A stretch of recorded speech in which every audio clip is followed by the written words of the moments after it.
Brooklyn, I'm so sick of all this quarterback controversy going on in Philadelphia, man. It just has my head in shambles. No, I'm not spending my time talking about Wentz and his performance recently. No. I'm not talking about Carson Wentz or Jalen Hurts. I'm talking about Anthony Russo, okay, the 3-year starter for Temple who has a year left and just entered his name into the transfer portal, okay? That means it's him, and we just lost Raymond Davis in the middle of the season. What is going on? You know, funny story, I actually got a chance to catch up with Ray Davis and talk about that this week. So we'll hear from him, but I also want to just say it's getting a little cold out there, and you know what that means. It is getting cold out there, and when it gets cold outside, we bring the sports inside to the basketball court. Temple basketball, men's and women's, is starting up. And listen, hopefully COVID stays away because we have a huge season ahead of us. But we also have a big-time episode of Temple Timeout coming up next. So, hey, for this moment, let's take a timeout.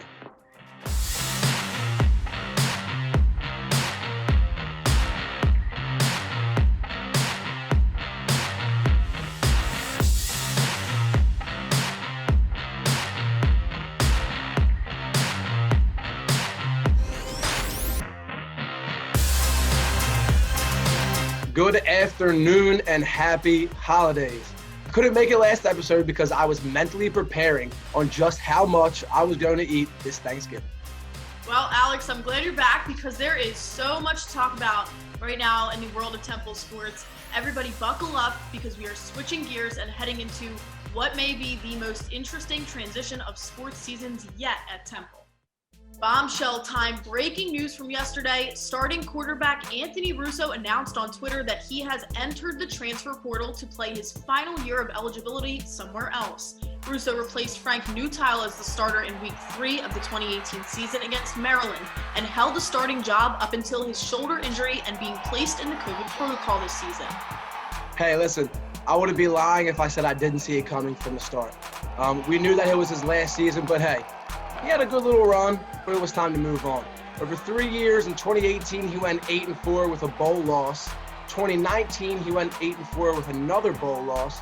This year, allowed 1-6, but hey, I mean, couldn't do anything about it with COVID. But 44-32 touchdown interception ratio and a 59.6 completion percentage. We bid our farewell to Anthony Russo. With the cancellation of the Temple-Cincinnati game scheduled for last weekend, the Owls season finishes prematurely with a very disappointing record of 1-6. This was the team's worst season since 2013. Yeah, it definitely wasn't a fun season to watch, that's for sure. But Rod Carey has every reason to be upset with the cancellation of the Cincinnati game because this year's Cincy team is ranked 7th in the nation.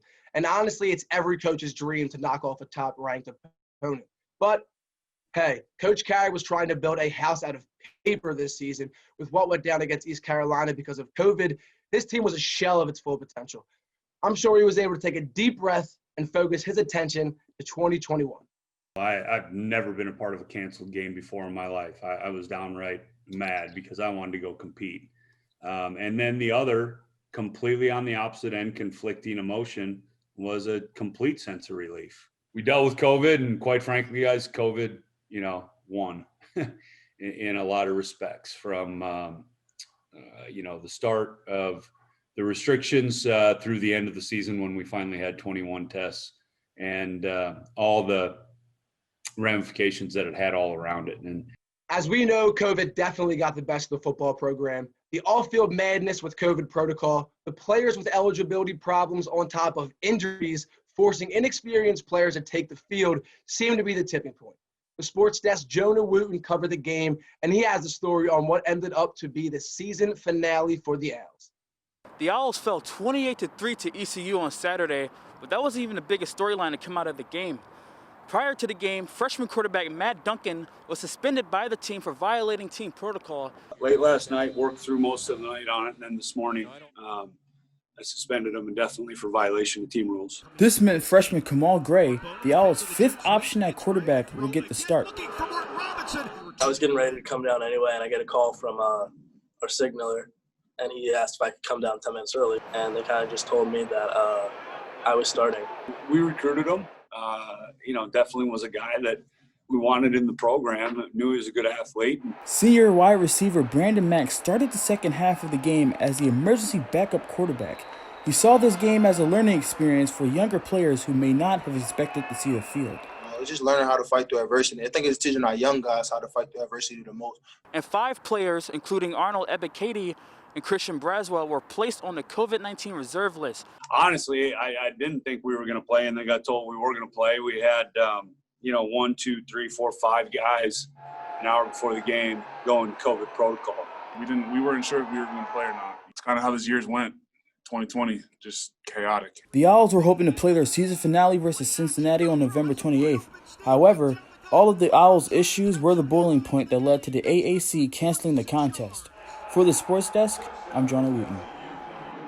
The first transfer domino to fall for Temple football came abruptly in the middle of the season as sophomore running back Ray Davis announced that he would be opting out of the rest of the season and entering the portal.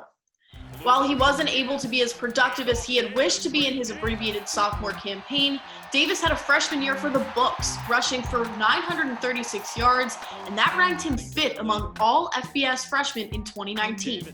I had the opportunity to catch up with Ray before he departs North Broad and makes his way to the Music City. All right, Ray Davis, thanks for joining me. How are you doing? I know it's a busy time, a lot going on for you. Exciting time, though. So, how are you feeling? I'm feeling really good, you know what I'm saying? Just going with the motions day by day, taking it one day at a time, just trying to get better, physically and mentally, with COVID going on and just with football and stuff, just trying to, stay on a straight line, get my body right and, keep my mind straight. Yeah, and then before we talk about anything kind of recent with you right now, I want to take us back to last year, 2019, freshman year. Obviously a huge year for you. Talk me through a little bit about what it was like to play at Temple, to have such a successful freshman year to set you up for, where you're at now. Yeah, no, it was definitely amazing. I'm glad that I was able to experience the experience that I had last year and having the opportunity to play as a true freshman and just be a part of this. It was a great team, and I'm happy I was able to be surrounded by my great teammates who were able to steer me in the right direction. And the coaching staff was putting me in the right position to be successful and believing in me and playing me. I was able to have the great season that I had. But like I told a lot of people, I wouldn't be able to do what I did without Matt Hennessy, Jovan Fair, Pinto, Isaac Moore, Klein, Picozzi, a lot of those guys. If it wasn't for them doing their job up front, I would have never had the most successful year that I had last year and able to go on Temple history and some of the great categories. So, those guys really helped me tremendously. Yeah, very well deserved. But I want to talk a little bit more now, I guess, about this past season. Obviously, a lot of change. Specifically, COVID. Not a lot of people have been able to sit down with college athletes and say, hey, how are you getting through this? How is this affecting you? So I guess what I want to know is kind of what is it like to be a player during these times? What is the biggest challenge for you, COVID-wise, that you've struggled with this year, as an athlete? For me, definitely personally, I would just say to trying to keep everybody safe. Individually, you got to be able to live your life. You want to be able to and go out with friends and go out to dinner and just knowing that every little thing you do, you have to put others first. And that was kind of difficult because, I would put my teammates first, but I don't know what anybody else is doing. So it's it falls on me to be the responsible one to make sure I put everybody first and think about their safety and health. I think Tempo-wise was pretty good with our medical staff, making sure we got the testing that we needed, getting guys phone calls in case they were with contact tracing. So I think that was perfect. But, not being able to be one-on-one with my coaches was difficult for me, not being able to talk to Coach Gabe a lot face-to-face. We did a lot of meetings through virtual. And then, just also the time difference of just going in the facility at different times and guys, not being able to just be at a whole team function. We have to be outside 6 yards apart. It was just not a year, I would say, to help teams develop and grow as a unit. I feel like people just had to work with what they got. Yeah. So we'll talk a little bit more about your exciting news on the transfer front, but before that, talk me through what it's like now, not only as an athlete struggling with all these COVID barriers, but as an athlete in the transfer portal. How different was that? How weird was that for you to not be able to go tour these facilities, not be able to go to these schools in person, meet with these coaching staffs in person? You know, what was that like? Oh man, it was awful. Honestly, it was awful because, I'm kind of going to situations where I don't know what facilities look like. I don't know what the campus looks like, and I just don't know the atmosphere, or just the relationship between the coaches and me. You can easily, it's hard to detect someone's relationship via phone. It's really hard. They can act some way, and then in person is different. But it was awful. But I had to make it the best possibly that I could. With doing virtual tours.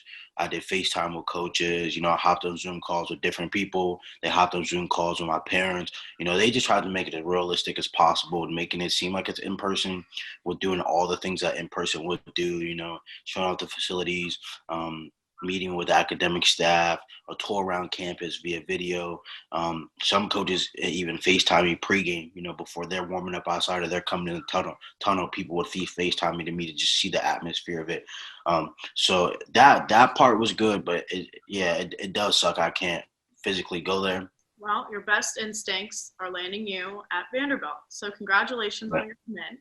Thank you. What was it about that option, about that school over many of the other options? Because I know that you had quite a few impressive offers. What was it for you? I mean, definitely academically, we look at that school academically as just the prestigious itself. It's a world-class education. To be able to say that I got my degree from Vanderbilt University is just already something big for me. And I know academically they're going to put me in the right position. And then you look at Nashville, Tennessee, just the resources that I think I could have out there with the degree that I want to pursue, and just, having the life set beyond football. That was pretty big, and that played a huge part. And then we talk about football. I mean, the SEC is the best conference in the country. That to be able to go out there and compete against Alabama, Georgia, Auburn, Florida, those are some great schools. And that's what I want to think about, to get the national attention. You're going primetime ESPN, playing ESPN 7:30 against Alabama, and that's prime time. That's everybody's watching that. So the conference is really what stuck out. Then the coaching staff, sadly, what happened these past couple of days hasn't been great, but I was able to really connect with that coaching staff, and they had a great plan for me to come in and play right away. And that was pretty big for me, because, I'm not trying to go into a program and have to sit. I want to be able to go in and provide as soon as possible. So my last question for you, tying it all together, what have you learned, or how's your time on North Broad prepared you for this next step? There's a very distinct culture in the Temple football locker room, and that. How is that going to translate with you? And what are some things that you're going to bring with you that you learned here, that you picked up here, to your next stop and beyond? What's real big here is the Temple Tough. That's what we believe in. That's what those guys live by, is Temple Tough. And I think I'm going to be able to take that, because throughout these 2 years, I learned a lot. I went through a lot of adversity, with being on Broad Street and just in the facility and the coaching staff. And just a lot of people have helped me go through my issues. So I think I'll be able to take that to Vandy, just being tough, and I'm going to still keep the thing Temple Tough, because I'm Temple made, I'm Temple proud. I've been here for 2 years, and I feel like I've been here for 4. So I'm going to take that Temple Tough with me to Vandy and just prove that, guys on Broad Street are tough. They're about what they say. It's a lot of guys on my team who I know will go to bat for me, and I'll go to bat for them. And thirdly would just be what I think that I definitely would want to take is just that mentality of never giving up. You look at those guys this year, those dudes fought. They fought hard all season, even with the challenges they had with guys being out with COVID. I'm going to take that toughness and not giving up. All right. Well, Ray Davis, thank you so much for talking to me, for catching up. I know you got a lot going on right now, but best of luck to you and congratulations. We all of us, I speak for all of us on North Broad when we say that we are looking forward to seeing all that's in store for you. Thank you so much. Yeah, that was awesome getting to catch up with Ray, but let's go ahead now and switch over to the courts and talk a little bit of hoops. Exactly. So Temple men's basketball was supposed to be back this past weekend, but COVID-19 had other plans, like always. And the team announced a 2-week pause to all operations and now won't start until the end of December.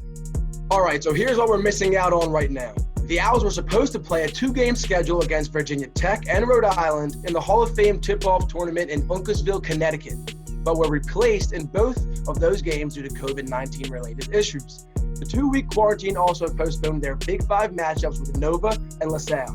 And then on top of that, St. Joe's got hit with the same 2-week pause, postponing what would have been their matchup on the 12th. So at the moment, the men have no out-of-conference games scheduled and will start their season in conference play at Houston on December 22nd. They will open at home against SMU on the 30th. They have 20 conference games on the board and will look to reschedule the Big 5 and out-of-conference matchups throughout the year. On the other hand, the women's team hasn't had any delays or cancellations. In fact, they'll be starting earlier than expected. This past Wednesday, the team announced that they've scheduled a game for today against Villanova. Stay tuned to our social media for updates on that game because you better believe we'll be there. The Owls then add 2 more games against Florida Gulf Coast this Sunday and then South Carolina next week. After that, they'll open conference play against SMU on the 20th, which also happens to be this year's season opener. The final episode of Stop the Clock with Alexis Beckett will be out next week. And as much as I don't want to have to wait another week to watch this, it'll be so worth it because we get to hear from Sean Bradley, Chappelle Russell, and Isaiah Wright. The Owls and the NFL get together to talk about the transition from North Broad to the NFL and even get to play a game of trivia. Hey, and we can't wait to see that. Don't we just love when we hear the word Temple being called out on NFL game day? But unfortunately, the semester is coming to a close, but we won't be far. Expect us to check in a few times over break because we can't sleep well if you're not informed on what's going on with Temple Athletics. Absolutely, and as always, follow us at @TU_SportsDesk to stay updated on all the developing news surrounding Temple Athletics because clearly there's a lot right now. But for Alex Call and the entire Temple Timeout crew, I am Brooklyn Vaughan. We'll see you next time.